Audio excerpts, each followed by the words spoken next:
Hello everyone and welcome to a holiday special from Value Cars Australia and me, your host Dimitri.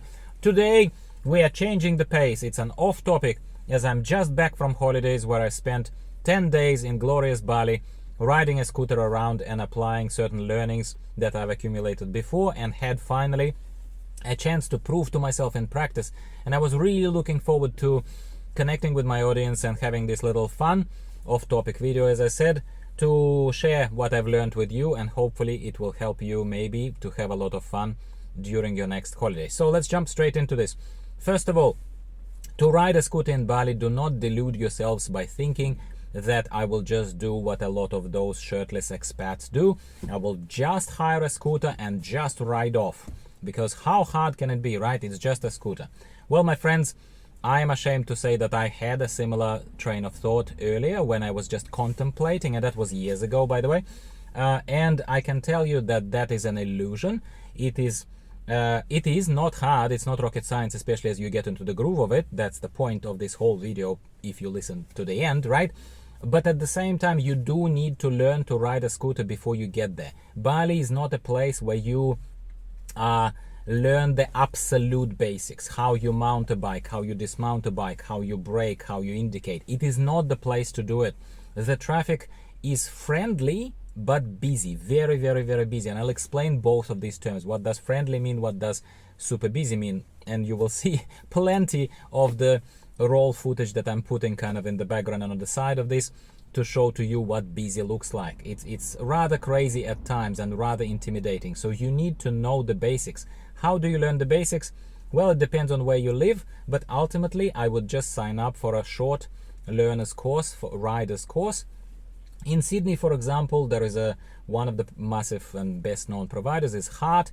In St. Ives area, they run a 2-day course. Each day is 3 to 3.5 hours, like hands-on experience, safety, and how to ride a scooter, basically. Yeah, it cost in 2023 $100 Australian, which is really cheap in my opinion for a very fun experience, as well as something that if you're seriously thinking of riding overseas somewhere such as Bali, I think this is your best way to set yourself up for success and be safe about it. So that's what I highly recommend. Go and learn. That is the first thing to do. Second question that smart people at the very least ask themselves before they plan to ride in Bali, Thailand, wherever they are, we're talking about Bali specifically though, is police. Is there police on the roads? Does Australian driver's license work? Because it's in English, people can read English, right? Like theoretically. Short answer is no, your Australian driver's license doesn't count and you need to apply for International Driver's Permit, IDP. IDP gets issued by NRMA, at least in Australia, so you would need to just Google for International Driver's Permit and there will be multiple links that will take you where you can go through the process of requesting one. If you don't have an International Driver's Permit, that's a very, very, very serious offense. And what I will get to here, I suppose, is the fact that even if by the opinion of a local authority you are committing some form of offense, which is not very hard to commit, to be honest, because there are no rules, there is gray areas everywhere, right? At least do yourself a favor and make sure that the main things are ticked, such as I do have an International Rider's Permit, I do have at least an Australian learner's license that I'm going like through the learner's process. Will it help you fully and will it not help you fully? Probably not, but at least it will soften the blow and it will give you some form of platform for respectful negotiation and respectful apologetic tone of conversation with the police officer that will be much better than acting entitled and waving your Australian bogan driver's license in front of their faces. It will just aggravate them. If you are a learner, I cannot imagine you thinking that you can get onto the busiest multi-lane road between, let's say, Kuta, Denpasar and Denpasar Airport and say Kuta Seminyak and go through that massive multi-lane thing in the busiest of traffic, in the most incredible things that people do to each other, changing lanes like this, indicating, not indicating, all sorts of stuff can happen. I can't imagine you to be silly enough to do this to yourself. And that is what I'm getting to. Those are the areas, the busiest areas are the ones where police block posts are more likely to happen. and that is you're kind of asking for trouble. You're kind of asking to get into into the blog post and spot check by the police. They do establish those blog posts, and they do occasionally spawn these little groups that stand somewhere on a busy intersection, somewhere in the middle of Canggu or in the middle of Seminyak. Yeah, so it doesn't have to be a massive big road, is what I'm saying. But out of 10 days of me being in Canggu this time around in April 2023, I've seen only one blog post that was established in the middle of Canggu at one of the big intersections, and I rode straight through it, smiling at the police officer. They pulled over two people in front of me, and I'll tell you why they pulled them over a little bit later. And they did not pull me over. I just drove past. Me, pale-skinned dude. Well, tattoos, yes, suggest a little bit of the fact that I've been around for a while, so that is also one of the factors that are arguably dampening the chances of you being pulled over by the police. They don't think you're a complete noob. They think that maybe you've been around for a while. But overall, police is present. You need to have an IDP, yeah, to make sure that at the very least you can have a conversation with them.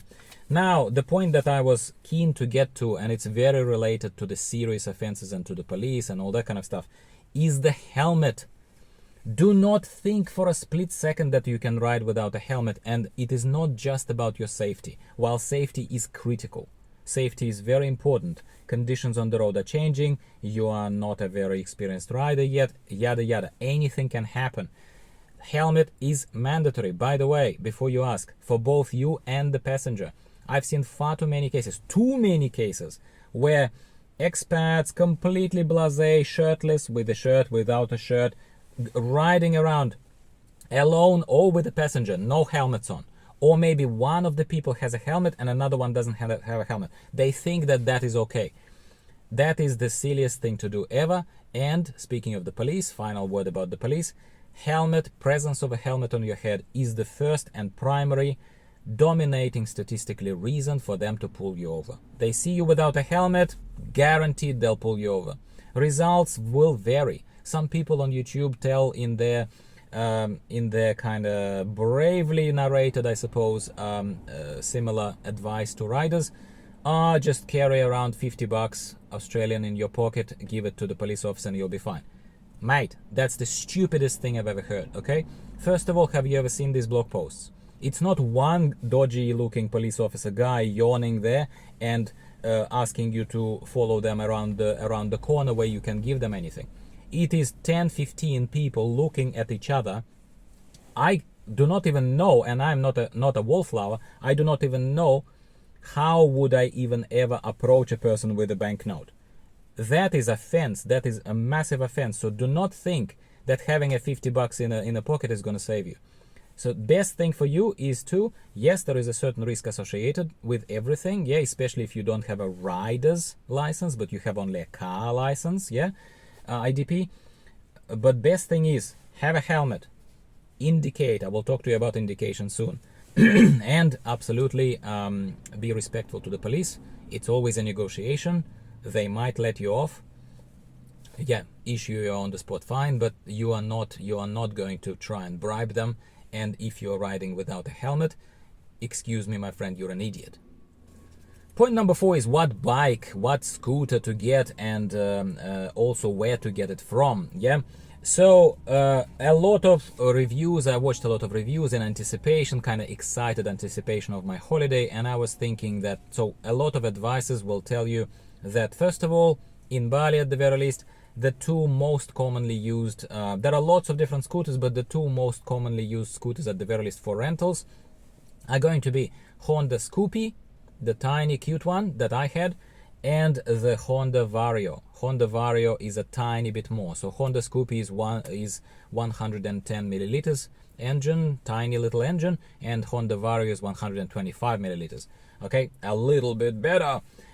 Okay, so first of all, anyone who says that Scoopies are for girls and that Scoopies cannot pull you up the hill and all that kind of rubbish are stupid and lying, and they're just maybe stroking their own ego because they have a bigger and better bike or whatever, and Scoopy is for noobs and whatever. Well, guess what? We are noobs, you and I, and we are not here to impress anyone. We're here to have fun and ride safely. So get the cheapest, but obviously in a good technical condition, mechanical condition. Honda Scoopy is fine. By the way, another bubble busting kind of process. Honda Scoopy is fine to carry 2 passengers even.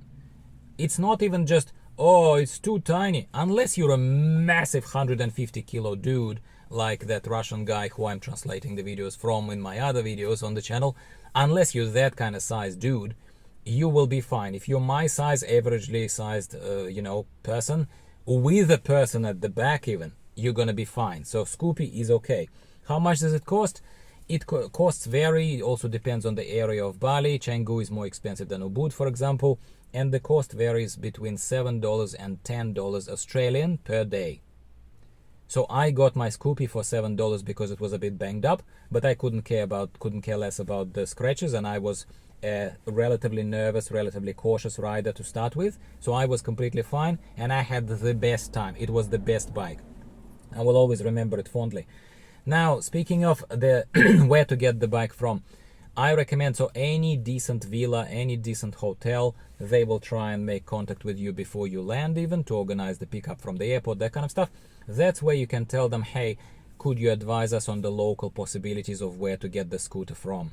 They could organize it for you, so that you would get it from the hotel, and they obviously have some arrangement with the rental company. Or they could tell you, hey, here is around the corner where we recommend to go to.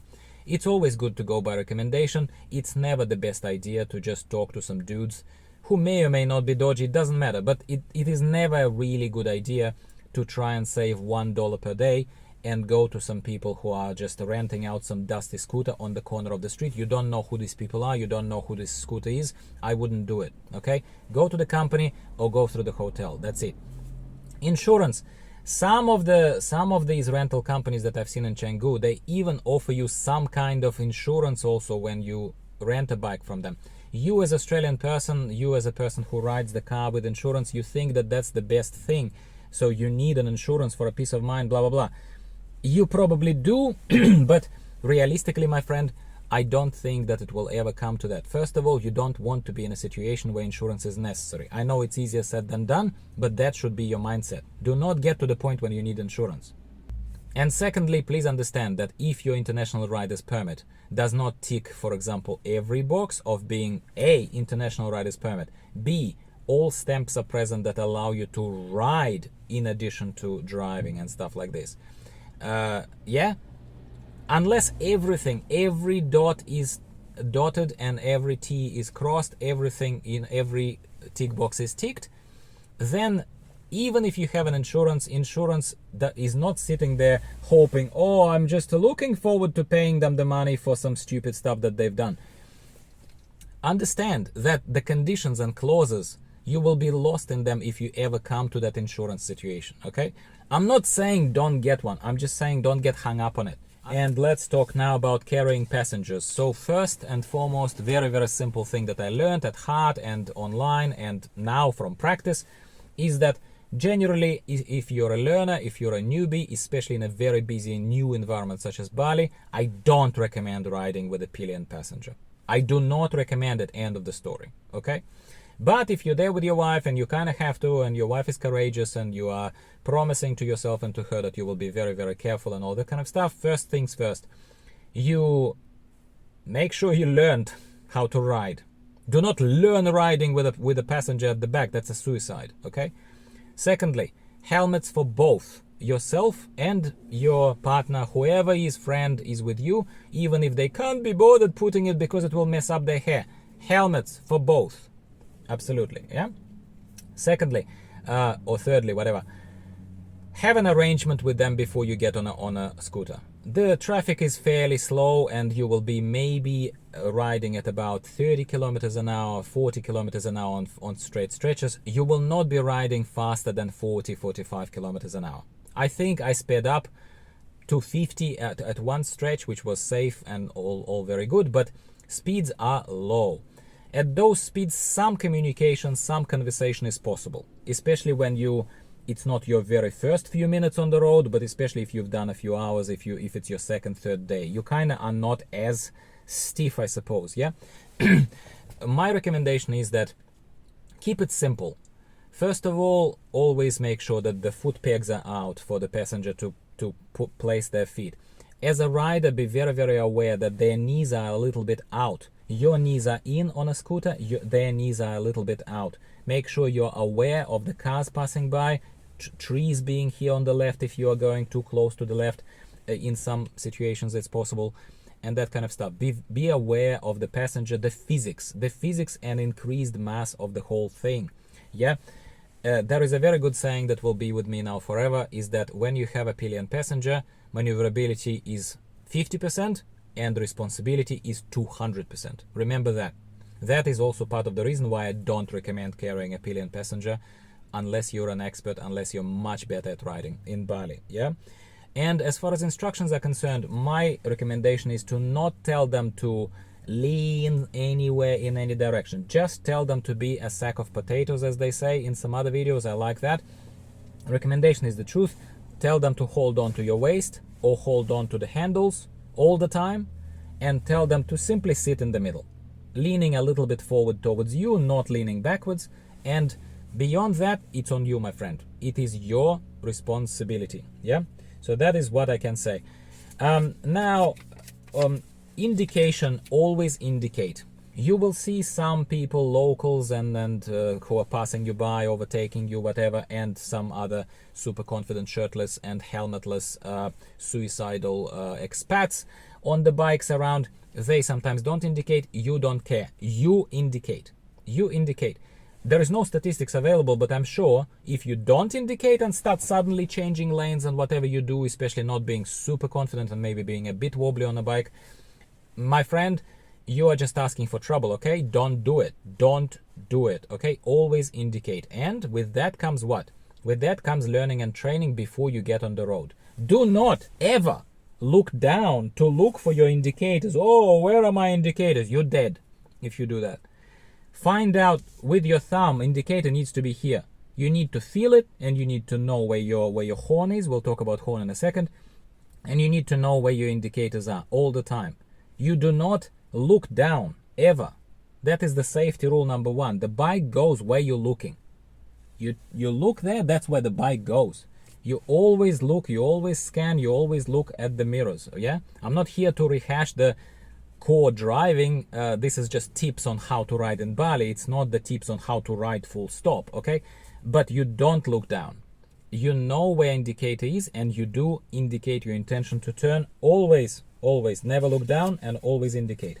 Now, here is where it's specifics of Bali, and I'm sure it's very similar to Thailand and other Asian countries. Traffic will never stop for you unless you are at a full-blown, big, usually traffic lighted intersection, and those are very infrequent in Bali, especially in the areas where you will ride, because presumably, once again, you will get to Seminyak, you will get to Ubud, you will get to Canggu, and you're gonna rent a scooter and ride in the area. In those local areas, you will never see a street light in your life, but you will see plenty of intersections and very busy traffic. Now, what do?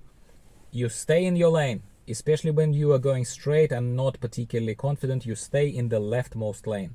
You always indicate. You always check your mirrors before, even after indication. Indication doesn't give you any rights. Indication simply reduces the chance that somebody is going to bump into you. That's all it does. You check your mirrors and then you start moving. Only then.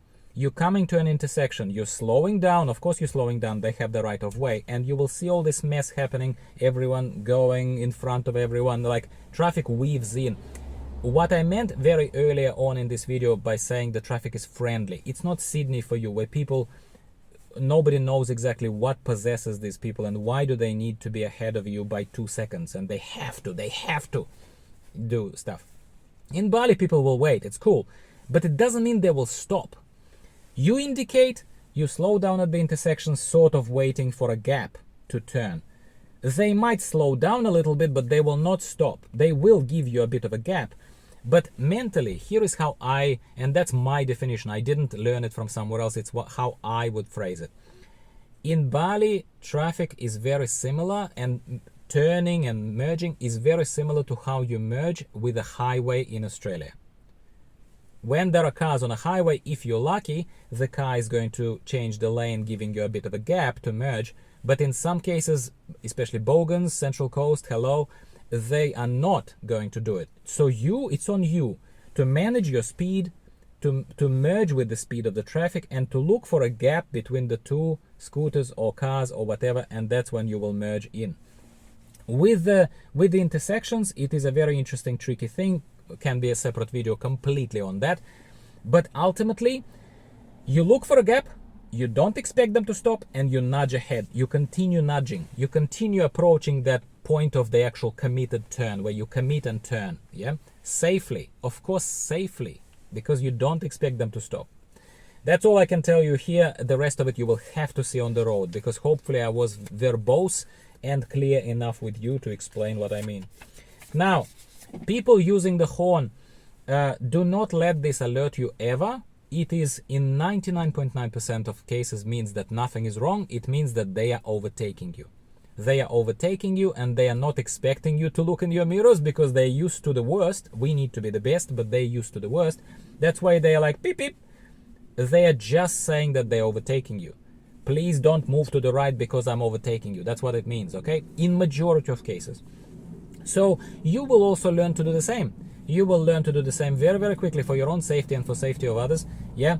And also people use the horn, and I recommend using the horn in the blind intersections where you cannot see around the corner because someone might pop out. So beep beep, a little bit of a horn before you pull in. That's what you need to do, yeah? Okay, now expect trucks, cars, and everything else interfering with the traffic.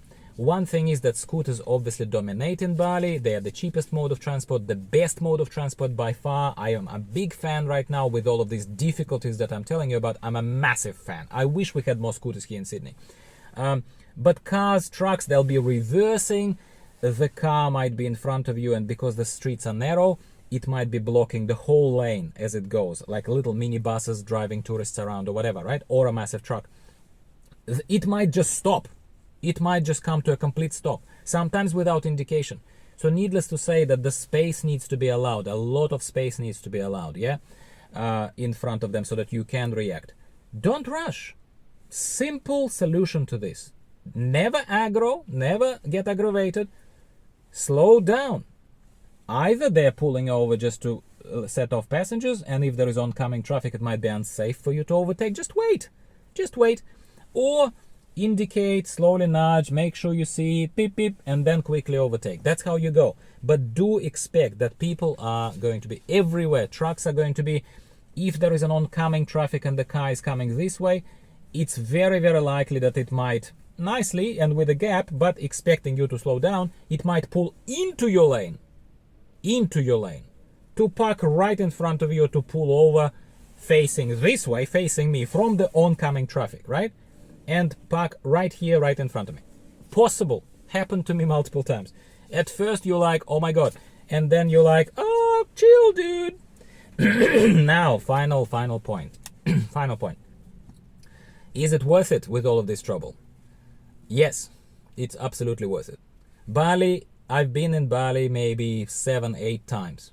7-8 times I've been in Bali. This is the first time I rode a scooter. I observed them. I wanted to rent one for many years, and this is the first time I've done it. And all I can say to you right now, after all these buts and, oh, this is difficult, this is a little bit, you need to get used to it, this is careful here, careful there, police here, police there, it's totally worth it. It's totally worth it. That's the only way to transport yourself around Bali. Connect with the people, connect with the traffic, connect with the life. Bali is different from a holiday in Fiji where you just drink pina colada and you are basically locked in a compound with fence around it because there is nothing else other than the forest around you. It is a different kind of holiday. It's a cultural holiday, and you will get to more places, you will get there faster, it will be cheaper, you don't need the constant driver and all that kind of stuff. You will enjoy yourself. I hope you found this useful. I see the time here on the recording on the camera, and I know that it's a massively long video, but you could have fast forwarded, or maybe you watched the whole lot. Oh my god, I'm gonna give you a medal. That's a long watching of the thing. Hopefully you found this entertaining. If you did, if you've been with me through this whole time, you have to leave a like, my friend. Thank you for that. And I hope that these tips are useful and entertaining. Please have a lovely day in Sydney. Go to Bali, rent a scooter, be safe. Bye for now.